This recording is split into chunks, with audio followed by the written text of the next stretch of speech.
जय हिंद to all of you. Welcome back to defence exam solution. स्वागत है आप सभी का। आज का वीडियो है 15 जनवरी भोपाल के फेज़ 2 के फुल रिव्यू के बारे में। और इस कैंडिडेट ने अपना फेज़ 2 जो है क्लियर कर लिया है, तो इनको बहुत सारी बधाइयाँ। और आज के देखेंगे कि क्या क्या वहाँ पर जीडी का सीन हुआ, कैसे क्या सीन हुआ।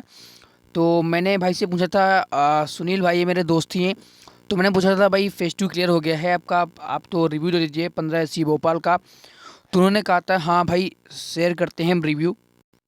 इन्हें रिपोर्टिंग का नहीं पता। अब यार कई बार कैंडिडेट को होता है ना कि वो जाता है, तो आप कई बार अपने अपने में उलझे रहते हैं, तो कई बार आप नहीं देख पाते हैं कितने रिपोर्ट हुए, कितने एब्सेंट हुए।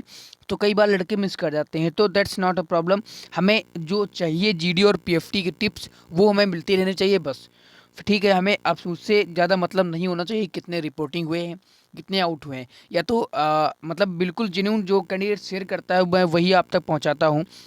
तो यार मेरा रिपोर्टिंग का नहीं पता है, फिजिकल बढ़िया हुआ है, मतलब वहाँ पर फिजिकल जो है वो नॉर्मली हो रहा है। अगर आप थोड़ा सा प्रिपेयर हैं तो दोस्त मेरे कोई दिक्कत नहीं होनी चाहिए आपको फिजिकल में। आपको 2 मंथ का टाइम मिला था फेज़ 2 के लिए, तो आपने आई होप अच्छी तैयारी आपकी हो गई होगी। तो कोई होल्ड नहीं था, कदम ताल 85 हुआ है। तो कदम ताल के रिगार्डिंग डाउट आ रहा था कि कदम ताल भोपाल में 100 हो रहे हैं, तो दोस्त ऐसा नहीं है। कदम ताल आपको 85 करवाए जा रहे हैं, एक पैर से 25, एक पैर से 25।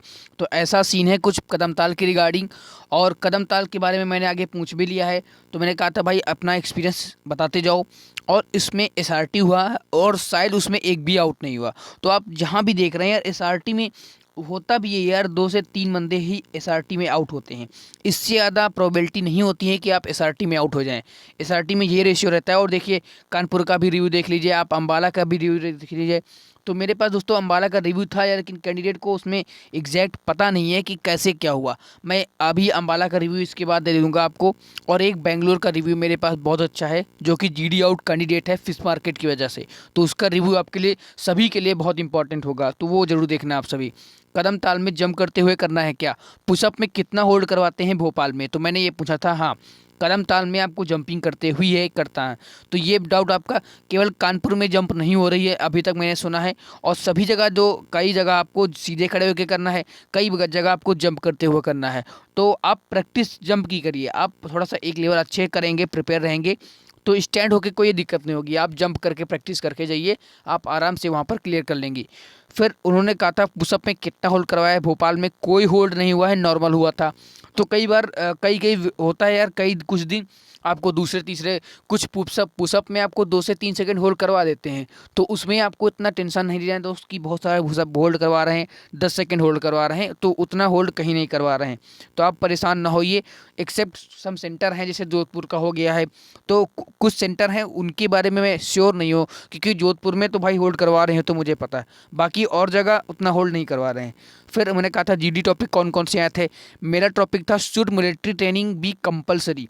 तो दोस्तों अब तक आपको ये क्लियर हो गया होगा कि एक पर्टिकुलर डे पर सारे एससी पर जो टॉपिक आता है वो बिल्कुल सेम रहता है सभी एससी पर, चाहे जहाँ पर देख लें, कानपुर का देख लें, भोपाल देख लें, अम्बाला देख लें, दिल्ली देख लें, कहीं पर भी आप देखेंगे तो एक पर्टिकुलर डे पर सारे टॉपिक क्या होते हैं, सेम होते हैं। तो ये बात आप समझ गए होंगे, क्योंकि नए टॉपिक नहीं आ रहे। हर बार क्या होता था कि मान लिया बीटा में दूसरा टॉपिक आ गया तो कानपुर में कोई दूसरा ही टॉपिक चल रहे होते हैं, तो सभी टॉपिक ऐसे में खुल जाते थे। तो कैंडिडेट को लगता था जो भी टॉपिक उनके सामने आ रहे हैं एक बार पढ़ लो, तो वो मैक्सिमम चांसेस होते थे कि यार रिपीट हो जाते थे। तो इस बार ऐसा नहीं हो रहा है, एक दिन में एक खुल रहे हैं, और फिर जो खुल जाते हैं टॉपिक उनके रिपीट होने की प्रोबेबिलिटी कम होती है। तो ये मैंने ऑब्जर्व किया है।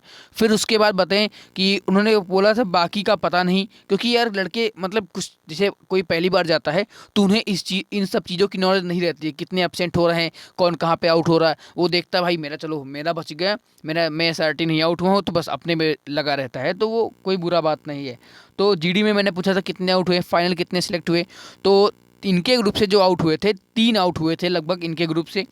और इंट्रो नहीं दिया क्या भोपाल में, उन्होंने कहा था भाई देना था। और शॉर्ट एंड एक्यूट इंट्रो मैंने आपको एक पर्टिकुलर वीडियो इसी पे प्रोवाइड की है 2SC, वो जो दिल्ली से एक कैंडिडेट ने सिलेक्टेड कैंडिडेट का एकदम चैट पे ही उसका जो अपना इंट्रोडक्शन है वही आपको दिखाया था। तो एक बार उस वीडियो को आप देख लीजिएगा, आपको एक मॉड्यूल मिलेगा कि हाँ हम ऐसा अपना इंट्रो फ्रेम कर सकते हैं। अगर आपने अभी तक भी आपको इंट्रो में कोई डाउट है तो ठीक है, आप उसे देख सकते हैं।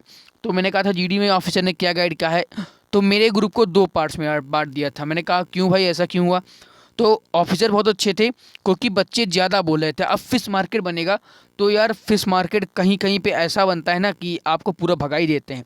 अब फिश मार्केट में क्या होता है, आप वेरियस जगह से कोचिंग पढ़े होते हैं, आप सब चीज़ें पढ़े होते हैं, तो इकट्ठा है बिल्कुल इजी टॉपिक आ गया, city life versus village life, तो सब एक साथ बोलने लगते हैं। उसमें ऑफिसर क्या होता है भाई, वो कमांडिंग ऑफिसर है, वो आपको जज करने के लिए आए हैं, ना कि आपकी लड़ाई सुनने के लिए, आपके थॉट सुनने के लिए आए हैं। तो अब 2-3 मिनट तक कोई कॉपरेशन चल ही नहीं रहा है। मैंने अभी सचिन भाई का आपका बैंगलोर का रिव्यू डाला था, कितना शानदार रिव्यू था उसमें। आपको कॉपरेशन की वैल्यू पता चलेगी वाकई में भाई, अगर आप कॉपरेशन करते हैं तो आपको कितना इंपॉर्टेंट होता है कॉपरेशन आपके लिए। आप कॉपरेटिव रहेंगे तो आपका सिलेक्शन की प्रोबेबिलिटी बहुत हो जाती है, तो आपको कॉपरेटिव रहना है। और फिश मार्केट का मैं हमेशा बताता हूँ, कभी भी हिस्सा मत बनो। फिश मार्केट चल रही तो आप शांत रहो, मौके का इंतजार करो, जब आपको मौका, जैसे ही फिश मार्केट शांत होगी, अब यार 10 मिनट की वीडियो का 10 मिनट आपका फिश मार्केट ही चलेगा, तो ऐसा तो है नहीं, 1-2 मिनट बाद आपका बंद हो जाएगा, फिर आप बोलिए, ठीक है? तो ये बातें ध्यान रखना हमेशा।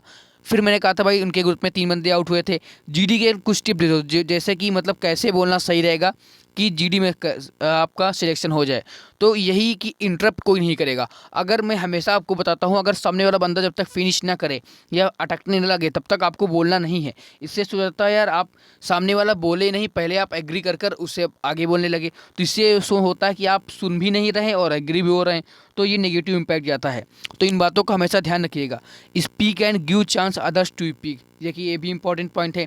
आप बोलेंगे, फिर दूसरे को मौका देंगे, फिर उससे सुन के अपने आइडियाज़ को डिलीवर करेंगे, तो ये प्रोसेस आपका होना चाहिए जीडी के रिगार्डिंग। मैंने कहा था फाइनल में कितने को मेडिकल मिला, कब और कहाँ है आपका मेडिकल, तो ये नहीं पता है इन लोग को। और 13 फरवरी को इनका मेडिकल जो है वो एएससी मुंबई के अंदर होगा। तो भाई को बहुत सारा कॉन्ग्रेचुलेसन और ऑल द बेस्ट इनके मेडिकल के लिए। आप अच्छे से अपना ग्रीन कार्ड लेके आइए और अपना सिलेक्शन इंश्योर करिए। तो दोस्तों, ये रहा 15 जनवरी का भोपाल का रिव्यू। आई होप आपको पसंद आया होगा। इस वीडियो को लाइक और शेयर ज़रूर करना और अपने कमेंट में अपना फीडबैक जरूर दिया करो। तो दोस्तों, आज के लिए इतना ही, मिलता हूँ नेक्स्ट वीडियो में, तब तक के लिए जय हिंद, वंदे मातरम।